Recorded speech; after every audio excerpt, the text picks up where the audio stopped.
네, 이번 코로나 사태에서 참 여러 가지로 신뢰를 잃고 있는 세계보건기구이긴 하지만 세계적 대유행 선언에 따라서 각 나라들이 또 대응을 하고 있는 상황입니다. 이번에는 이 코로나19에 대해서 우리 시대 세계보건의 위기라고 말을 했습니다. 보도국 연결해서 이 소식 알아봅니다. 안태훈 기자, 이런 얘기를 하면서 중국 다른 나라에서 중국보다 많은 확진자와 사망자가 나오고 있는 것도 또 강조를 했다고요. 네, 그렇습니다. WHO 사무총장이 현지 시간 16일 스위스에서 열린 언론 브리핑에서 한 말입니다. 중국 이외 지역에서 보고되는 확진자와 사망자가 중국보다 많다면서 코로나19의 팬데믹을 가리켜 세계보건 위기라고 우려했습니다. 그러면서 이번 위기는 인간성에 최악을 낳는 경향이 있다고라고도 덧붙였습니다. 이어 그동안 세계 곳곳에서 사회적 거리두기 조치가 확산하는 것을 봤지만 진단과 격리, 접촉자 추적이 충분하게 확대하는 것을 목격하지 못했다고 지적했습니다. 사회적 거리두기만으로는 세계적 대유행을 막기에는 충분하지 않다며 눈 가리개를 하고서는 화염과 싸울 수 없다고 꼬집은 것입니다. 또 필수품 사재기를 자제해달라고 주문하기도 했습니다. 다음은 중국의 외교 정책을 총괄하는 양제츠 정치국원이 발언한 내용 전해드립니다.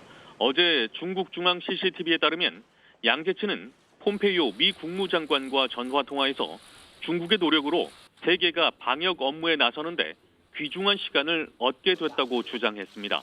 중국의 코로나19 방역 상황은 계속 나아지고 있다며 한 말입니다. CCTV는 폼페이오 장관의 발언은 따로 소개하지 않았는데요. 미 국무부는 폼페이오 장관이 코로나19에 대한 비난을 미국으로 돌리려는 중국의 안간힘에 강력한 반대를 표명했다라고 밝혔습니다. 네, 그리고 도쿄올림픽과 관련해서는 오늘 국제올림픽위원회 IOC의 긴급회의가 또 열린다고 합니다. 일단은 뭐 차질을 빚고 있는 올림픽 예선 문제를 얘기하고 하지만 올림픽 연기 문제까지 오늘 얘기가 될 것으로 보이는데 올림픽이 열리기 힘들 것이라는 발언들은 계속 나오고 있네요. 네, 그렇습니다. 이번에는 프랑스의 올림픽위원회 위원장이 언론 인터뷰에서 한 말입니다. 오는 5월이 올해 도쿄올림픽 개최 여부에 중대한 고비가 될 것이다라고 한 것입니다. 그때쯤 코로나19가 정점을 찍고 진정돼야 올림픽을 열 수 있을 것이라고 했습니다.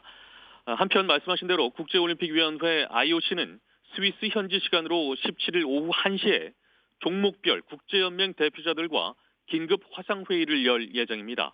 코로나19 확산 상황을 점검하고 도쿄올림픽 출전권 배부 문제 등을 논의할 계획입니다.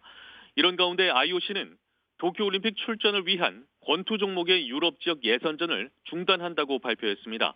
지난 14일 영국에서 시작해 24일까지 진행될 예정이었던 유럽 예선전을 더는 진행하지 않기로 했습니다. 네, 지금까지 아침 엔 지금 JTBC 한태훈입니다.